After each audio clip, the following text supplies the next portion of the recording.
Welcome to miniatures.de, your military miniatures magazine. In this issue we are going to take a look at the 1 to 100 scale BTR-60P, the amphibious armored personnel carrier introduced in 1960 to replace the earlier BTR-152 in the Soviet Army and Warsaw Pact.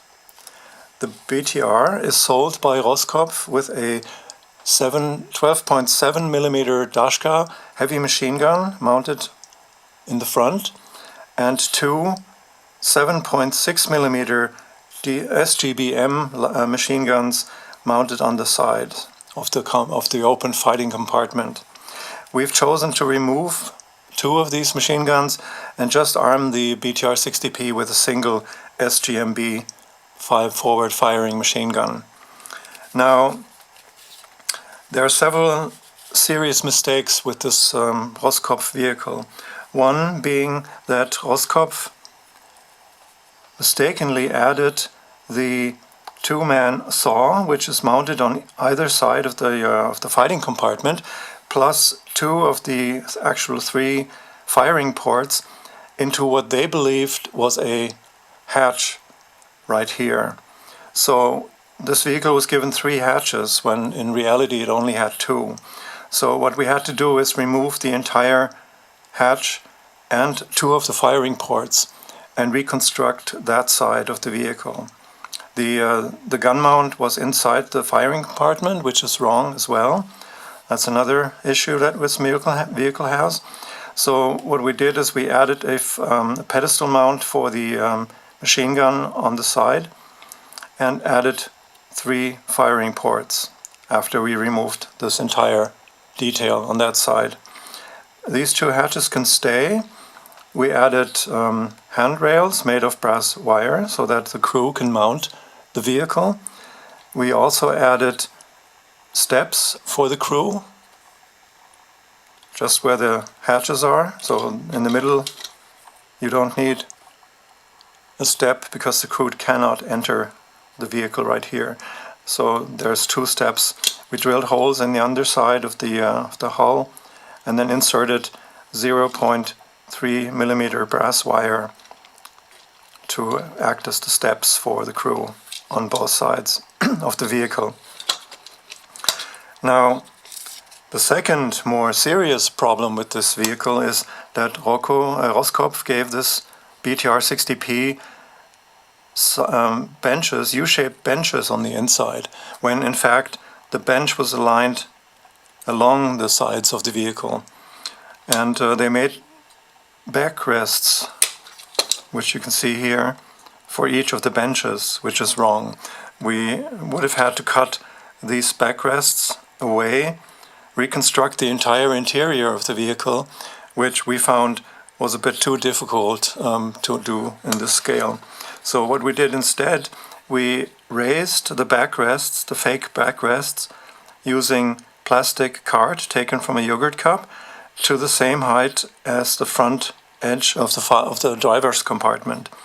So now we have hoops, three hoops in addition to this one, which will accept a tissue paper tarp to go over the fighting compartment, so that in effect we will have a closed BTR-60P with a soft cover over the fighting compartment, thereby eliminating this problem completely.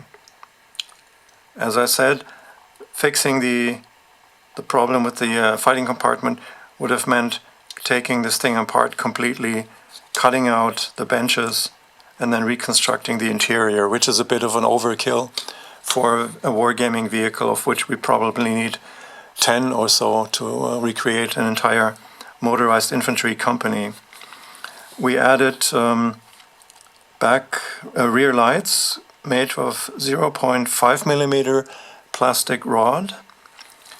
We carved a line to separate the outlet for the propulsion, the water propulsion jet, so that it's two halves instead of just one circular piece. And that's about it. We had to remove the the mold line on the tires. There's a different video how we did that. Basically just drifting the vehicle across sandpaper and eliminating the mold lines that way. There was some sprue here where the two parts meet, which had to be removed and has to be filled.